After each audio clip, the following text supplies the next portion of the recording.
Hello mga kababayan, let's talk about something really serious today.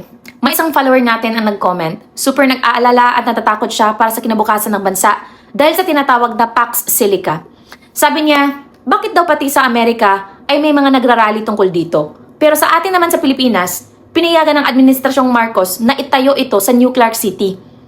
Before we dive deep, let me make a clear disclaimer po. This video is based strictly on my personal study, research of public documents, and this is purely my personal point of view. At bilang isang content creator na may matinding advokasya sa edukasyon, layunin nating mag-analyze ng current events gamit ang tamang critical na pag-iisip mga kababayan.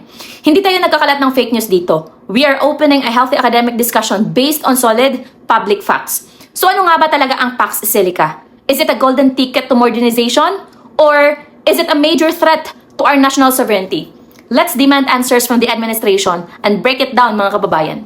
Unahin natin ang positive side at ang mismong depensa ng pamahalaan. Sabi ng administrasyon sa nakarang State of the Nation address, ang Pax Silica mga kababayan ay isang US-led international initiative para i-secure ang global supply chain ng semiconductors, artificial intelligence or AI at critical minerals tulad ng nickel at copper. At dito sa Pilipinas, the administration approved a massive 1,600-hectare AI industrial hub sa New Clark City, Tarlac. And according to the Bases Conversion and Development Authority mga kababayan, o yung tinatawag nating BCDA, these are the advantages. First, economic boom.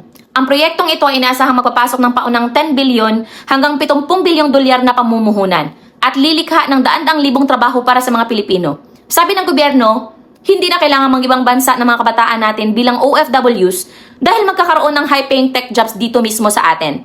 Second, global tech status. This will position the Philippines mga kababayan on the world map bilang isang major technology hub sa Asia. On paper, it sounds flawless. Sinasabi ng administrasyon na ito raw ang sagot sa modernization. Pero teka lang, bilang mga mapanuring mamamayan, hindi tayo basta-bastang nabubulag sa mga makikinang na corporate presentation. We have to look at the ugly truth under the microscope mga kababayan. At dito natin kailangan direktang tanungin ang kasalukuyang administrasyon. Ang tanong po, bakit parang nagmamadali tayong yakapin ang interes ng dayuhan kapalit ng sarili nating mga lokal na resource po? Let's talk about the major disadvantages at itapon natin ang mga tanong na ito sa gobyerno. Una, ang environmental and resource crisis. Alam nyo ba na ang mga AI data centers at semiconductor plants ay nangangailangan ng dambuhalang kuryente at tubig? Tinataya ng mga eksperto na dambuhalang supply ng kuryente ang kakailanganin nito. Kaya nga ngayong July 2026 mga kababayan, biglang nagmamadali ang Department of Energy na maghanap ng mga modular nuclear power projects para lang matustusan ang Pax Silica hub na iyan. Ang tanong ko po sa administrasyon, sa gitna ng nararanasan nating rotating brownouts, krisis sa kuryente at taas singil sa kuryente ng mga ordinaryong Pilipino, bakit po uunahin ninyong bigyan ng prioridad at nakalaang substation ang isang dambuhalang dayuhang corporation po? Kapag ba nagkaubusan ng supply, sino ang puputulan ninyo? Ang mga dayuhang kumpanya o ang mga ordinaryong pamilyang Pilipino po? Sabi ng BCDA, gagamit daw sila ng rainwater harvesting at recycling para sa tubig. Pero ang tanong po, sapat ba talaga yan? O pampalubag loob lang habang ang mga kalapit na komunidad ay natutuyuan? Ikalawa, ang human cost and food security. Ang 1,600 hectares na yan sa Capas Tarlac ay hindi naman bakanting lote po. Marami dyan ay ancestral domains ng mga katutubong Aita at mga produktibong lupang sakahan. Ang tanong ko po sa gobyerno, isasakripisyo ba natin ang sarili nating agrikultura at food security para lang maging sunod-sunuran sa tech supply chain ng ibang bansa? Ang tunay na pag-unlad ay nagsisimula sa pagpapakain sa sariling mamamayan at pagtataguyod ng lokal na agrikultura, hindi sa pagiging extraction zone ng hilaw na materyales para sa dayuhang interes.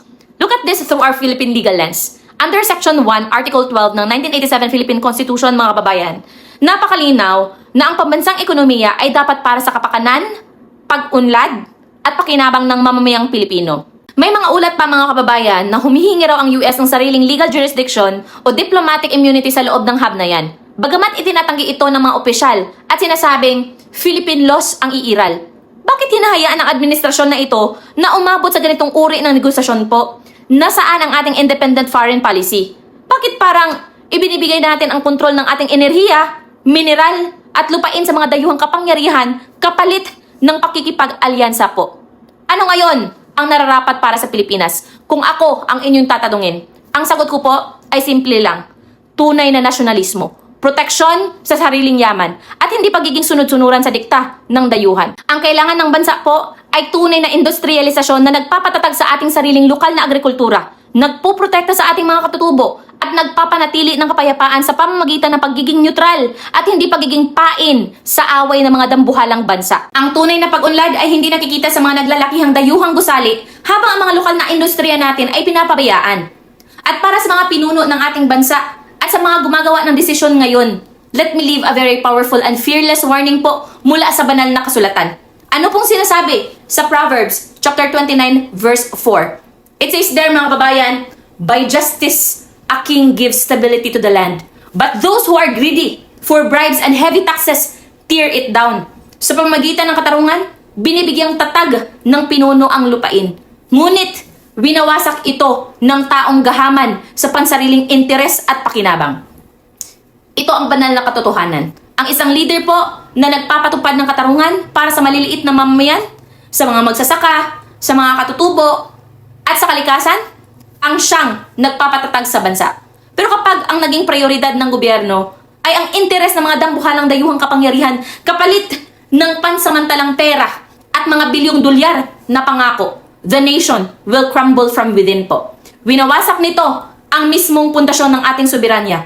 Kaya sa aking follower na nagtanong, your fear is 100% valid po. Normal lang na mangamba kapag nakikita mong unti-unting isinusuko ang yaman ng bansa. Ang solusyon ay huwag manahimik. Gamitin ang ating talino. Maging mapanuri bilang mga edukadong mamamayan at laging manindigan sa kung ano ang tama po at makatarungan para sa bawat Pilipino. What about you guys? Ano ang POV ninyo sa Pax Silica? Dapat ba nating isakripisyo ang kuryente at tubig natin para sa dayuhang tech hub? Comment down below. I'm out.